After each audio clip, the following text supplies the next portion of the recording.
Coming up this week on Breaking Badness, today we discuss That's Banal, folks.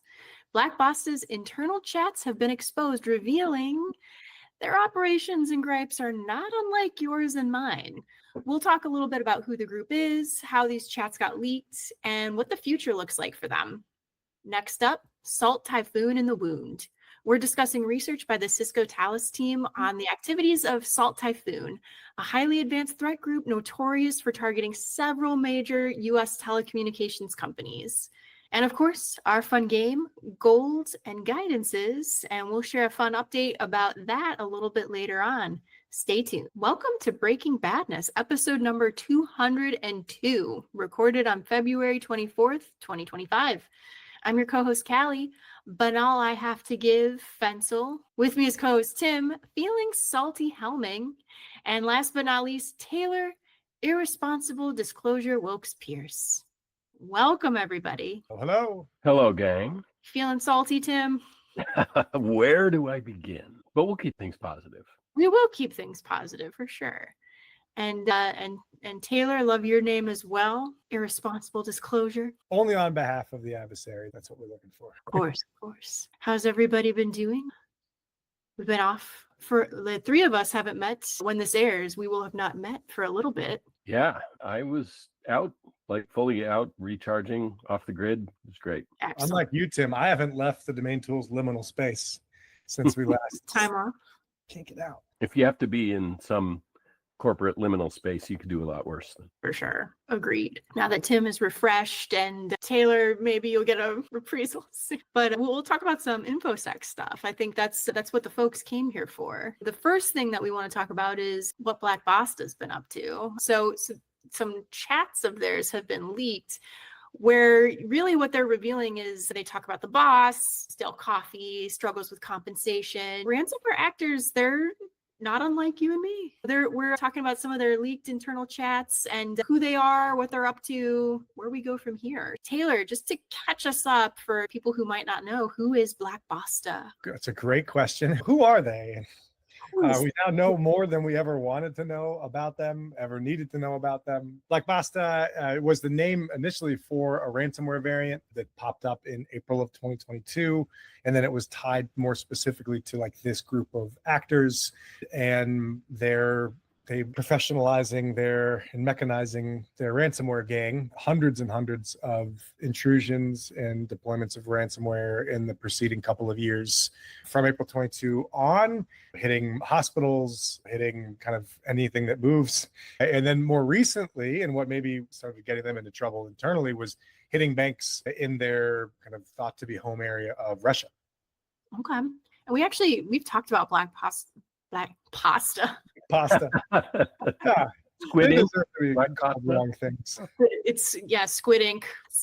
We've talked about Basta on the podcast before with our guest Quadrant Security, and they actually were able to thwart this group. Am I remembering that correctly, Tim? Yeah, they watched an incursion unfold in pretty close to real time, and they allowed it to progress for a certain amount of time so that they could really get a handle on what was going on. And then they were able to eradicate them from the network that they were protecting. And yeah, go back and find our episode on it. It was a really gripping episode, I thought. In fact, I mentioned it in our 200th episode when we were talking about some of our favorite all-time moments in Breaking Badness. That was one of them for me.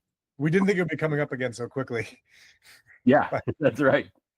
This group had other plans. We're like, you know what? We're not done here. You got to hear more from us. But Taylor, how were these messages dispersed? And I guess, how do we know that they're actually legitimate?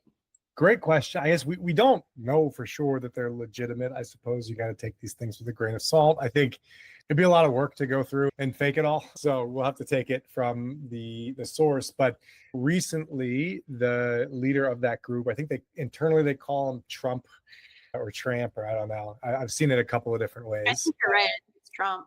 Yeah. Had been going after more targets internal to Russia, which really is not a great idea. for folks, because if they're there, they can target anything external without a lot of repercussions from a law enforcement perspective, because it's not like they're going to extradite them to us here in the States. Although maybe, who knows? The kind of pivot internally was not thought well of by the rest of the gang, and folks internal to it then went and dumped the chat logs. This is not the first time we've seen something like this, but yeah, someone internal to it said, hey, this guy's an idiot, and then dumped I've seen 200,000 lines of chat logs. I also saw 1 million lines of chat logs. I don't know if it's like 200,000 chats and 1 million lines. This stuff is, we'll have to see it, but folks are doing all kinds of clever things with the data. Mm-hmm. They're probably feeding it into large language models and asking them to summarize. Yeah, beyond that. Yeah. What's interesting, Tim, that you bring that up. So the threat intel firm Hudson Rock, not to be confused with the actor Rock Hudson, it's a common mistake. Good point. Yeah. People mix those up all the time. And I'm sure it happens a lot. Yeah. They loaded messages into ChatGPT, debuting what they're calling Black Basta GPT. So I think I understand what that is. Maybe Taylor, can you explain that a little bit more? What is Black Basta GPT? Yeah. So you could take these leaked chat logs and throw them into the learning for a chat GPT. They'll take them into account, and then you can ask it questions like here. So like I asked it, hey, what are some things that might surprise me about the way they use DNS and register domains? Oh, that's a great question. And so it's looking through their assorted 200,000 lines of logs, and it's some fairly interesting things that we knew already, but it's got a good summarization of, hey, it would use DNS beacons for covert communications. It would use super short TTLs to minimize caching along the way. They would stage different exploit chains for different platforms, our x60 versus ARM or what have you, on different URL structures. That has more to do with the URIs than DNS, but that's okay. But also they talked about buying, recently registered domains to move into those and trade on their credibility, how they craft subdomain names when they're generating their wildcard certificates or working with certificates, and how they prefer not naming brands specifically in the registered domains that they pick up, because that tends to get them caught a lot quicker, which we all know. If you put login-microsoft whatever, you're going to get caught out. But if you have a more generic Apex domain, you can put Microsoft into the subdomain and have a longer TTL yourself before you're busted. It's interesting to chat with the Black Basta GPT. And I'm assuming it's not readily available for everybody to check out Black Basta GPT, or is that? Yeah. Oh, anybody can just. If you're paying for ChatGPT, the researchers have basically custom ruled their own with the back. Yeah. I see. Okay. Interesting. Cool. Just to pivot a little bit. So I want to talk a little bit about Black Basta's calling card, which is offering victims discounts as part of attacks. Save big on brand ransomware. Can you tell us a little more about that? Yeah, so it looks like that. Ransomware sale, we will not be undersold. They have punch cards, had Black Friday sales. No, they would say, hey, we want 20 million, but if you pay in the next 48 hours, we'll pay, you can get a discount for paying faster. Let's see, I asked our fun little Black Basta GPT about it. It said that the one victim asked for a 90% discount, which they refused.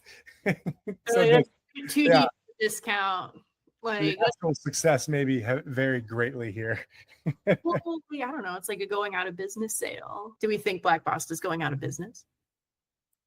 I think that's fair to say that their activity has certainly trailed off at the end of 2024 and early 2025. Amongst the number of things, some of the more talented folks at writing the cryptors have left and moved on to other organizations. You're left with your B and C team. They're doing the heavy lifting, which is never great. Also, it looks like they've been telling people, hey, here's the key to get your stuff without it working, which also surprisingly tends to shorten your business career. So yeah, I'd say it's fair to say that they're on the decline. They haven't really been spotted doing anything other than leaking chat logs.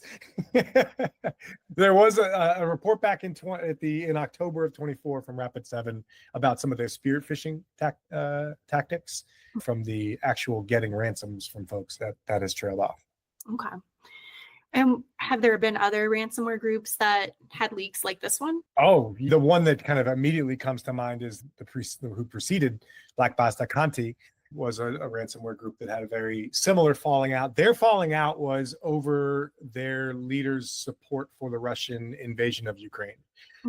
So that group may have been more split along those two countries' lines than they initially knew before that thing broke out. And then, yeah, that kind of caused it to fall apart. And then Black Basta started popping up not super long after. And now here we are again. Yeah. So moving forward, how do organizations go on with knowing information like this and that this group is considered in decline? Like what does this mean to us from like this information being shared, like these chat logs, like what does it mean for the community? I think it's a bit of a treasure trove in some ways, right? So we get a good look at the inside of this stuff, but this is not anything like brand new, right? So we picked a lot of these insights up from the Conti leaks, but I think this time around, having tooling like the ChatGPTs to yeet these 200,000 lines of Russian language forum talk into, and then have that kind of disseminate is an advantage for the defenders. To maybe the thing is that most of this stuff is from 2023, right? So it's not like we're going to catch a lot of in progress intrusion stuff here. The way that they go about their business is they're doing it because it works a certain way, right? So whoever kind of picks up the mantle will almost certainly be picking up some of the TTPs from this organization. So get in there and learn about them. Gotcha. Yeah, for sure. So this brings us to the hoodie rating portion of the segment. And if you're a newer listener, once we talk about various articles, we like to assign a hoodie rating to it. If you can picture a stereotypical hacker in a hoodie, it's from 1 to 10, where 10 is everything's on fire. Oh my God. And 1 is this isn't so bad. We can take the learnings and we can move on. From this perspective, it's not necessarily a hoodie kind of thing. It might be a goodie where we talk about chocolate chip cookies in terms of what we've found, in terms of this is something we can learn from, or it could be ants on a log where it is inherently neutral, neither good nor bad. It is a healthy snack. What are you thinking, Taylor? Good question. So certainly I lean more towards the goodie side. Just it's always helpful to get a look inside of the way these things operate and the way these folks operate. So from that perspective, I'll take the data. It's really interesting. Also seeing how we work with it in 2025 with access to large GPU clusters that we aren't paying for to throw this stuff in and break it down for us is pretty good. Or paying under market. Almost certainly these things are subsidized for us. But yeah, I think I'm going to go 4.375 goodies. Cool. Like, I would love this stuff from like last week that helps us like go and get stop a lot of stuff. That would be great. But this is next best thing. Okay. I think that's fair. Tim, do you feel similarly on the goodie, hoodie, ants on a log scales? Yeah, I'm on the goodie scale also, chocolate chip goodies. And as a reminder, my chocolate chip goodies are Mexican chocolate chip goodies with a little bit of cinnamon in them. That's just the way to go. I love the research. I think what really powers my goodies is, to be fair, it's more about the general seeming, I don't know if it's winding down, but the decline of Black Basta in general. I think that's a goodie without question, and it's probably a few goodies worth. We always like it when ransomware groups are getting less effective or doing less ransomwaring. The research here, I agree with Taylor that it's interesting what they were able to parse out of the GPT logs, but as the title of our segment here suggests, it's also banal. It's okay there. It reminds me of, I think the statute of limitations has run out on this by this point. In the early days of cell phones, I was a scanner buff, so I would use a radio scanner and I'd listen to all kinds of stuff, and mostly it was like police and fire. That was the interesting thing to listen to. But you could also hear cell phone conversations in those very early days. And what I found was that, and this was when it was really expensive to have a cell phone too. And I thought, okay, these people are paying all this money. They must be having important and interesting conversations. And then I found out on the scanner that it was like, hey, what are you doing? No, not much. What about you? No, not much. Yeah. And so that talk about banal. This reminds me a little bit of that, but this is more juicy, but not fundamentally transformative to how we're going to fight ransomware groups. So put me down for 3 goodies. It is a good thing, but specifically out of this article, I love Hudson Rock, not Rock Hudson's. Rock Hudson's great too, but Hudson Rock's ingenuity here in deciding what to do with the available either 200,000 or a million, whatever objects out of the chat transcripts. And so I like what they were doing. And I think that kind of research is likely to continue to pay off down the road in understanding TTPs better. So I love that. But anyway, yeah, put me in the 3 goodie neighborhood. Okay, awesome. Sounds good. We're all excited for a decline of black Basta, increase in black pasta. I've never tried it. The idea of squid ink just, I don't know. I'm not. Leave the squid alone, I say. Leave them alone on that. Let them be. It I don't need it. A little weird. Yeah. I don't know, the foodies listening to this might disagree, but I'm sure that's right. I'm sure I there are think a the lot squid are with me. The squid are with me. And I'm with the squid. Yeah. Bruce Schneier would agree. He's pretty pro squid if anybody's ever read Bruce Schneier's blog. So he does Friday squid blogging. At least he did for years and years. I haven't looked in a little while. I'm going to let our audience ponder this, and we'll take a quick break. And when we come back, we might reconvene, but we also will probably talk about our next article. So stay tuned. All right. And we are back. Anybody have any delicious snacks? Any like involving squid ink or not? Yeah. Anybody's mind change? Anybody a connoisseur now? I like black sesame seeds because I don't think they involve squid ink. Yeah, as long as they don't involve a cephalopod, I'm in. And they make your stuff look good too. Black licorice? I'm not into that. Oh, I'm pro. I'm pro. Okay. Black licorice. But I'm in a mixed marriage because my wife does not like black licorice at all. I'm on her team for that one, but I was like, it's at least not. We're not getting cephalopods involved in that one. So correct. No cephalopods were harmed in the discussion of black licorice. We are going to shift gears to our next article. This is definitely the most cephalopods of any Breaking Badness episode to date. In fact, we reveal our true nature. Yeah, it may be more cephalopods than the entire previous 200 episodes combined. For sure, we're gonna get weird traffic now, I think. Yeah, that's right. But it's new traffic, so welcome for sure. Yeah, so we're gonna talk about cephalopods stay for the infosec. For sure, yeah, they have more in common than you might think.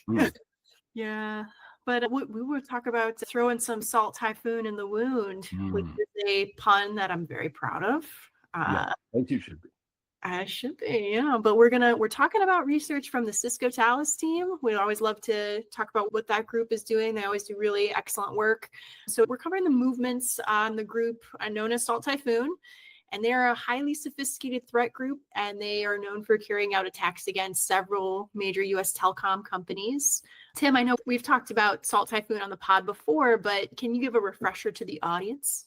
Yeah, of course. And so there are various Typhoon activity groups that are out there, and we've talked about at least 2 of them. So one of the other ones, the best known other one is Volt Typhoon, and their jam is targeting critical infrastructure, largely in the U.S., but probably not exclusively in the U.S. Then the one that I don't think we've talked about is called Flax Typhoon, and their particular specialty is targeting IoT devices, which they then build into armies of command and control botnets. And we could do so much with just talking about IoT and the lack of security thereof, but that would be probably a whole different podcast. I was just going to say, and they target digestive systems, right? Flaxseed typhoon. Yeah. And that part is a little more positive, but anyway. And then that takes us to Salt Typhoon, our subject today. And this is the one that has been involved, as you said, in the revealed in late 2024 extensive infiltration of telecom systems in the United States. And they are quite confidently assessed to be a PRC, People's Republic of China, espionage arm, and they have had a very successful, for them, bad for us, incursion into these systems and obtain a lot of different kinds of cell phone metadata, and including for people right up to the president. And most of their victimology seems to be in the DC area. So that's what they're all about. And I think it's fair to say that the Salt Typhoon incursion into US telecoms is among the biggest electronic espionage stories of history, of human history. We're not going to know for a while exactly what it yielded them, or is continuing to yield them, if they're not eradicated from it, and I don't think they are at this point yet. So it's a big deal. This is a really big deal in the history of cyber espionage. And you'd explained the differences between the different typhoons, but are there any other characteristics that distinguish Salt Typhoon from other cyber espionage groups that aren't linked to Typhoon? Yeah, I think it's essentially about their focus on the telecom systems. And everything's connected. There are a lot of different ways to get into networks to steal information. And so this group was tasked with specifically going after this particular vector and getting information out of the telecoms networks. Now, what we're going to talk about more in this article is how that incursion and then lateral movement, et cetera, occurred within those environments. So that's what we're going to get into. But that's what they're known for, and it's what sets them apart from other groups, is the telecoms infiltration. So Salt Typhoon is living off the land techniques. Can you talk about why it's been so effective for them, or any other details surrounding that? Yeah, and to set the stage, I'll just talk a little bit about this article. And as you said, Talos is reliably great in their descriptions, their write-ups on what they're researching. And not surprisingly, being Cisco, their focus of the article that we're linking to here is on the techniques that Salt Typhoon was observed using in abusing compromised networking devices. So in this case, Cisco devices, and using those to accomplish a couple of different objectives. If you zoom out, so to draw a distinction between this article and other things that you might read about Salt Typhoon, they have also, there's a laundry list of compromises against Windows network and Windows devices, et cetera. Get into the network, move laterally through Windows networking and servers, et cetera, that are inside those telecoms networks. This article is talking more about specifically the networking devices, so routers and switches and so forth from Cisco. The way that they are living off the land is, and speaking about that more broadly, that means using the resources that are available in the devices that are compromised instead of building and introducing a lot of new resources, and obfuscating their activities so that they won't be picked up on as readily. And so the article describes a few of these different techniques, but what they involve generally is things like deleting logs off of the devices that they are on, there's a concept of jump hosts, and jump hosts, if you look up jump server or jump host, you will see both the legit use of those. A jump host or a jump server is a device that you access within a network whose purpose is to let you jump off of that device and then get to other devices in the network. You could think of it in the legit use case, almost the positive version of lateral movement, where you're using it ideally in a secure way so that it's an authorized host that can get around to other devices in the network. And then you find out about, if you read about jump hosts from a negative perspective, it's a compromised host that again is used for the same thing, essentially to bypass network segmentation and to get at resources that you're otherwise not able, or certainly not supposed to be able to get to. So their living off the land techniques involve quietly compromising networking devices. And then they did install / use where it was already installed things like, and this was a new one to me, I hadn't heard of Guest Shell. Guest Shell is a Linux-based virtual environment that can run on Cisco devices so that you can run Linux commands and so forth on those devices. And they made a lot of different kinds of configuration changes to the devices, essentially to bypass authentication or compromise authentication, and then to create methods of moving around the network from one networking device to another, and then doing things that we'll talk about a little bit later, like executing packet captures off of those devices, which can be helpful in mounting further stages of the incursion. But if you had to boil it all down, it's developing ways to jump around, bypassing the access control list or the network segmentation that's in place, and then cleaning up after themselves, deleting logs or impairing the ability to do logging in the first place. And I saw Tate, did you want to add anything to that? No, I was just thinking that the positive form of the jump box is the enabling the business or synergy. Yeah. The negative form is hacking. Right. Correct. So how did Salt Typhoon exploit Cisco vulnerabilities in their attacks, Tim?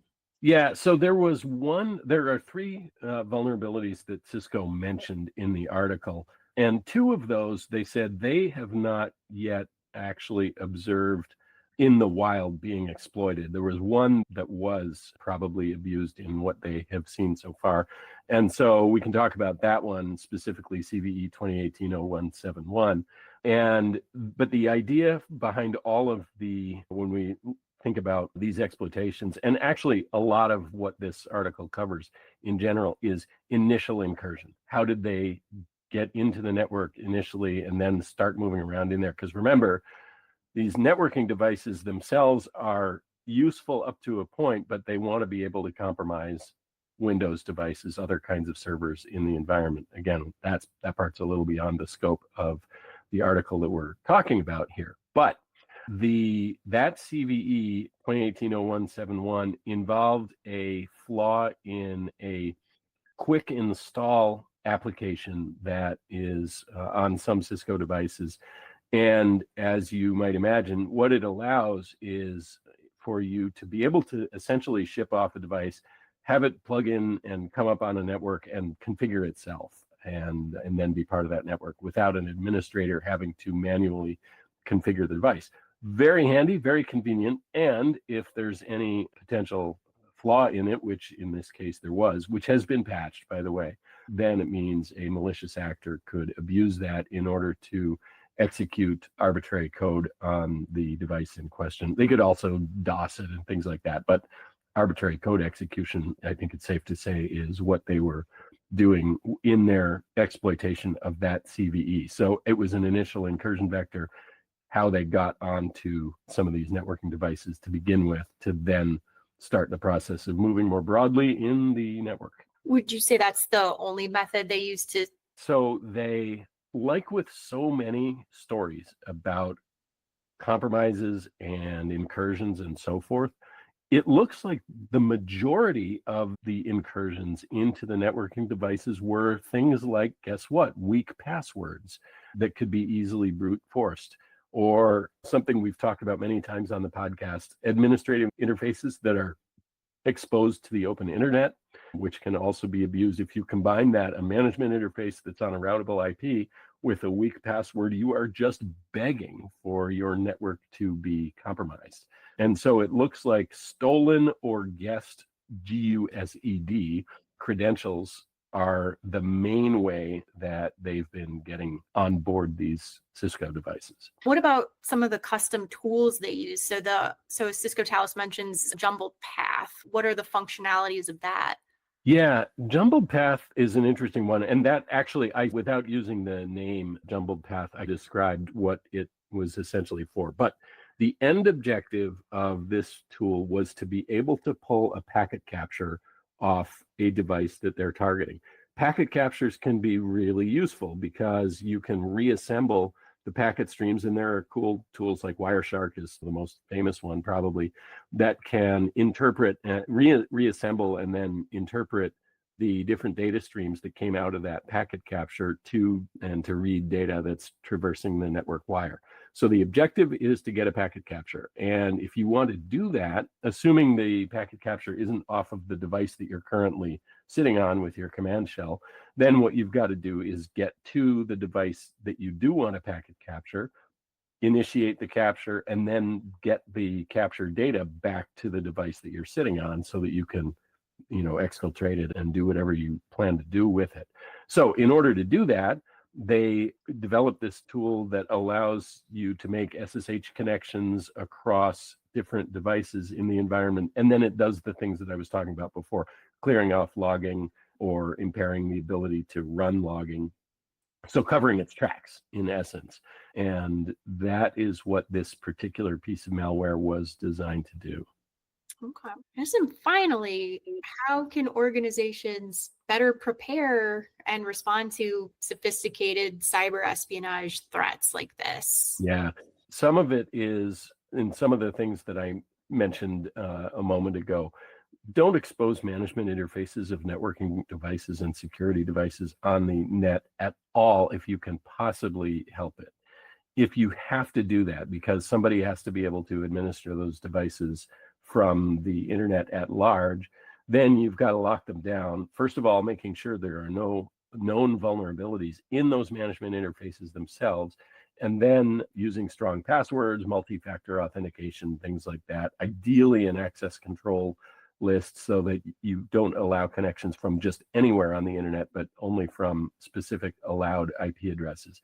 But really, it's better to have the administrative connections into networking devices and security devices come from either inside the trusted environment or at the very least via a VPN, which also ultimately puts you effectively inside the trusted environment and do the management of those devices from there. So locking down or eliminating outward facing web interfaces.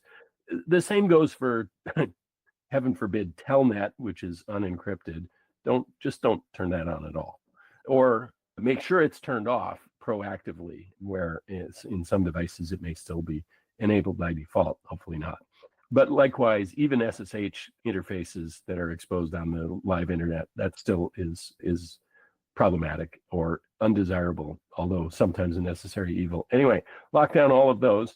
And we talked on, I don't remember if it was 200 or the episode before that, 199, where we talked a little bit about how the admonishment to patch everything is not realistic and not fair, frankly, because you're just never going to do it. It's like we want to have 0 fatalities in airplane crashes ever. Guess what? You have to stop using airplanes if you want to guarantee that. It's a nice idea to say patch everything everywhere at all times. In reality, it's a risk management exercise where you figure out what are you able to manage on that, what's most important, how do you triage it, and then execute the best effort that you can. But public-facing exposed networking devices, which they have to be if they're routing packets across the internet, are probably among the higher priority things to make sure are kept up with on patching, since that can be the incursion vector into the network at large. And then strong network segmentation, of course, is always an important one, and it continues to be here. Admittedly, we're talking about an article where there was some pretty clever ways to bypass network segmentation. We saw that, and it is hard once this actor group is inside a network. Because some of these techniques are fairly effective, they can be hard to spot. The detection can be challenging. But I won't read off all of the suggestions that Telos has near the end of the article. It's really solid stuff. One of the things I didn't talk about quite as much is compromised authentication servers, Radius servers and TACACT servers and so forth. And so those need to be locked down as much as possible. Keep configuration management of those as tight as you can. But anyway, I definitely recommend taking a look at the article to get some more of the specifics. Of course. And as always, we will link that in our show notes if people want to take a look at that. But thank you, Tim, for walking us through that. It brings us to the rating portion of the segment. Are we feeling more hoodie about this one? I would say, yeah, just Taylor's like, Yeah, we're Dadoy. And since you're nodding so furiously, Taylor, what are you thinking hoodie wise? This is not good, y'all. I have some questions. One, there's a salt typhoon. Does this imply that there's like a sweet typhoon? Is there a umami typhoon? I thought that there was a pepper typhoon for sure. Let's see, a pepper typhoon is And a child paprika typhoon. An everything typhoon? This is all starting to imply an everything typhoon. Oh no, I don't think we're prepared for that. I don't have the number of hoodies to give out, the appropriate number of hoodies. If they come up with an everything typhoon, call it. We're done. This has got like 8.899, just 899, just close to 9 as you can get. I can't remember the last time you went this high, Tay. It's not great because it's not. They're poking around like ham radios or something, right? Like, hey, now that would be very problematic too. As a longtime ham radio operator, they would start to get Tim's secret recipes. But no, they're like, we're going to go right to the telcos and we're going to go right to Washington D.C. And that seems really bad. Yes, it does. And Tim, your agreement there? You feeling? Yeah, similar? Continuing our tradition of Taylor doing decimal fractional hoodies and me doing integer hoodies, I'm just going to tip it right over to 9 hoodies. So we're almost basically vanishingly small difference between our ratings. This is just about as bad as it gets from an espionage and data compromise perspective. The only thing that stops it from being 10 hoodies is it seems to be focused in an admittedly highly sensitive, big stakes area, DC, and the people that are in high levels of government there. That's a big deal, no kidding big deal. But I guess it would be 10 hoodies if it was this level of compromise affecting everybody in the free world, as it were. But it's really bad. Just gonna leave everybody. On that cheerful note. I'm just in my mind, I'm like, should have started with this article. Oh, to do it again. I do appreciate everybody's review of this one, as well as your hoodie rating on that. We talked about, we cannot leave our audience on this note. No. And that's what brings us to the last segment of the show, which has previously been Gold Guidance and Grievances. If you're a returning listener, we've discussed, and there's just a lot of grievances out there. So many. I'm sure a lot of, you could probably, you've got your own. Where do we begin? We would like to focus on gold and guidance. And we think that is a great place to leave everybody. So we'll share any advice that we have and anything good that we want to share. And that's how we will conclude the episode, if that sounds good. Sounds good. Excellent. All right. So Taylor, I'll start with you. Okay. And you can go in any order you want. You can share your tips or you can share your gold first. Let's see. This is gold. It may end up also being a grievance. I don't know. We just said the more I read about it, that's not great. But all are aware of the folks that have been like locked into these call centers in Myanmar, and they're forced to try and scam folks. Thailand is actually doing something about it. They have started cutting off power to some of these spots, and they're starting to bring people in. So they've got about 7,000 people they've rescued from some of these call centers that they're expecting to be hosting in Thailand, that's the goal. That's great news. It does still leave us with the fact there might be tens of thousands more, but it's a great step in the right direction. It's kind of the analog version of gold and guidance. And then from a guidance, in some of the research I was doing for the Black Basta chat leaks, I ran across some of the analysis of those leaks by Thomas Racha over at Microsoft. And he's got a lot of great analysis on it and some really cool ways of working with LLMs in this type of technology in pursuit of threat intelligence and actionable threat intelligence and trying to make sense out of stuff like this. So I will drop a link to some of his analysis in a notebook that he was working on that I found really interesting. Yeah, that would be great. And I will share that in the show notes as well. Yeah. So, all right, cool. Thanks, Taylor. Tim, what about you?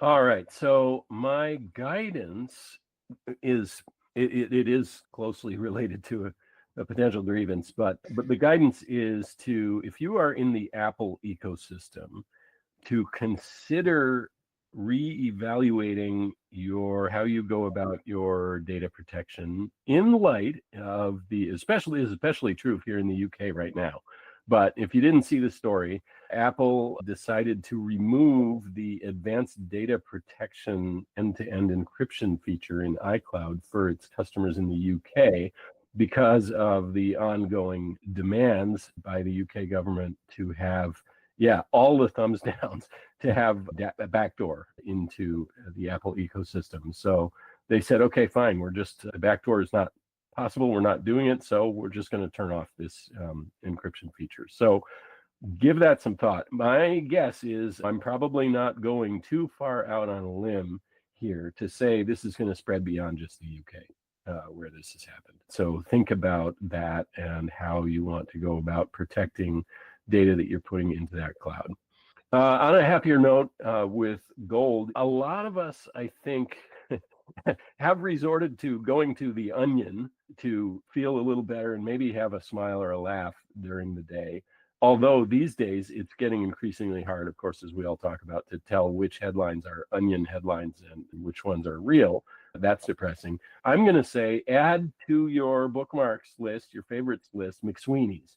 If you're not a McSweeney's reader, check it out, mcsweeneys.net. A lot of great comedy is written and produced and published on McSweeney's, and some of it from authors most of us have heard of, some of it from authors none of us have heard of. But if you need a little break and you want to have a chuckle during the day or at night, I don't care what time you do it, check out mcsweeneys.net. That's my gold. I care what time people do it. No, I'm just kidding. Okay. Callie cares. Don't run afoul of her. No, I love McSweeney's. That's great, Tim. I haven't checked it out in a while. That's a great reminder. All right. Yeah. That was good. I feel like a palate cleanser. Good palate cleanser. I know we started with grievances before and worked our way up to the good stuff. And I think just talking about the good stuff makes it a lot more palatable, which is nice. Here's a sample title of one of the things above the fold on McSweeney's right now.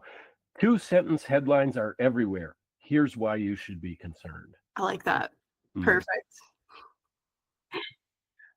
Sometimes they'll do charts and stuff too. I remember it wasn't recently. It was a while ago around the Olympics. It was a flow chart of, are you able to complain about Simone Biles?